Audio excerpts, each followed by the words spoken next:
Good morning, everyone. My name is Janina Duano, and I will be organizing a tour for 40 Australian senior citizens that will going to visit the Philippines for the first time. So the person that I would like to join me and assist me would be Vice Ganda, because Vice Ganda is the person who make the ambience more joyful and happy. So for this tour, we will make this more memorable and never forgotten for these Australians.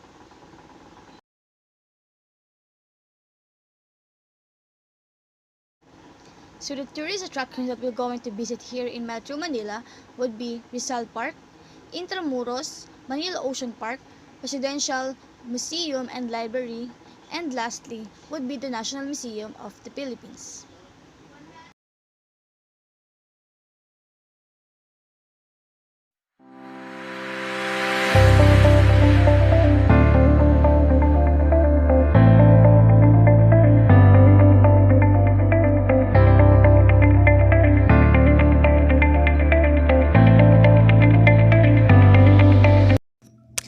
Rizal Park, before it was known as the site of the Rizal's death, it began as barely habitable marshland, then became a hub of the Spanish leisure class.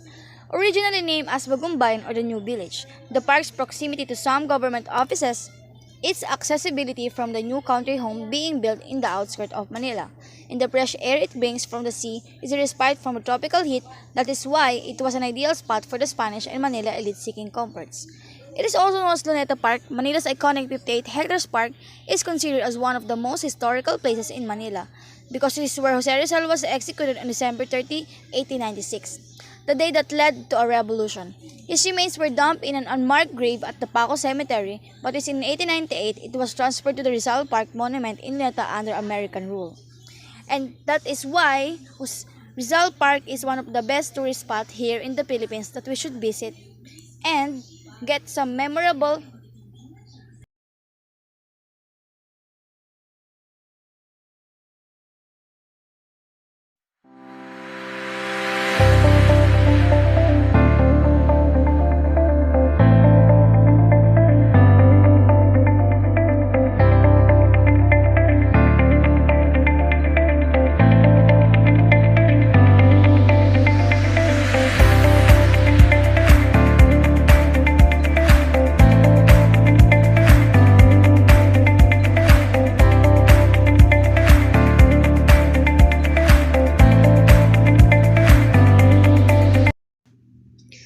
National Museum is located at Padre Burgos Street, Manila, Luzon, 2004.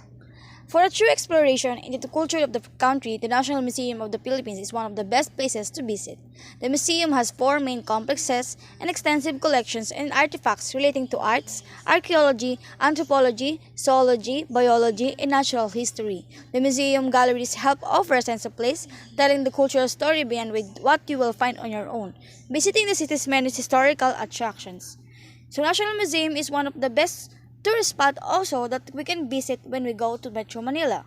So let's go and visit National Museum.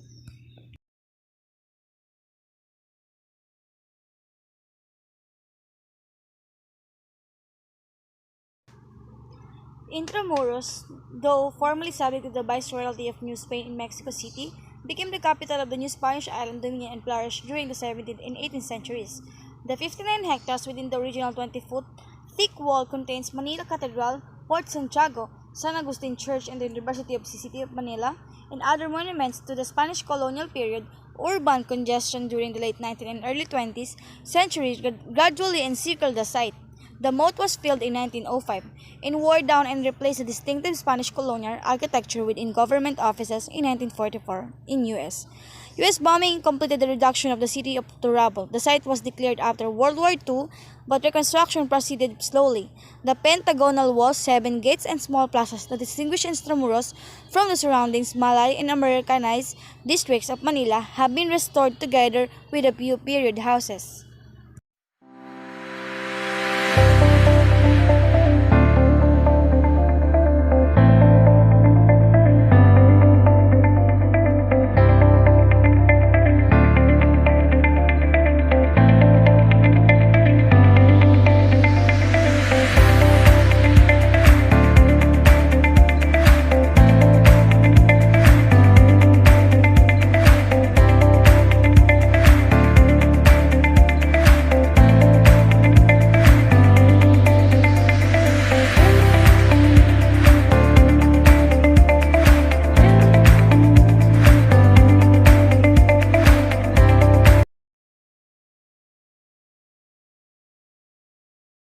So the main attraction that we're going to visit in the Manila Ocean Park would be the Oceanarium, which houses 40,000 sea creatures from about 277 species, all of which is indigenous in Southeast Asia. The Oceanarium has 7 sections and contains 3,000 cubic meters of sea water. Its main feature is a 25 meters, 220 degrees curved walkaway tunnel after a 55-meter walk-through inside the Oceanarium.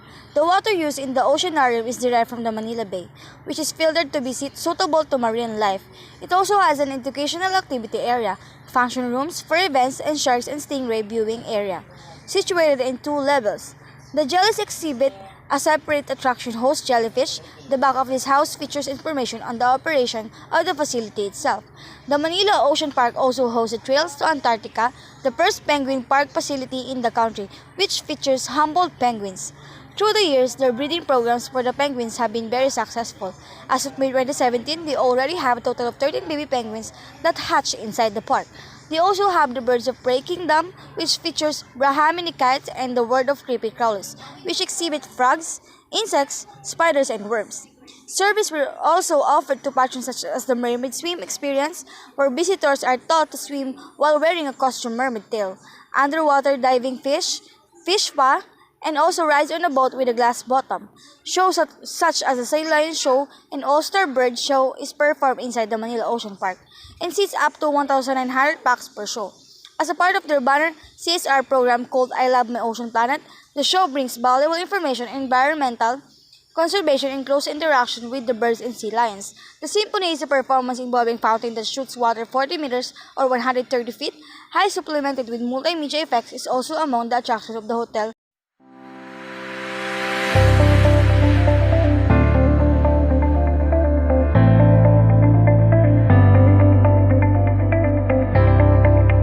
The Presidential Museum and Library is located in Kalayaan Hall, originally built in 1921 during the American colonial era as the executive building, and today a wing of Malacañang Palace, the historic and official seat and residence of the President of the Philippines.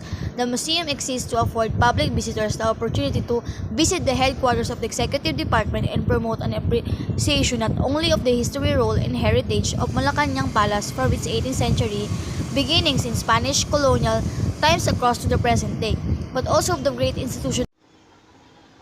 So for this tour, the tourists will be staying in Bailiff Intramuros. Bailiff Intramuros is a boutique hotel in Metro Manila that promises contemporary luxurious and convenience. It is set within the wall of the oldest district and historic core of Manila. It is near in Intramuros that we're going to visit soon.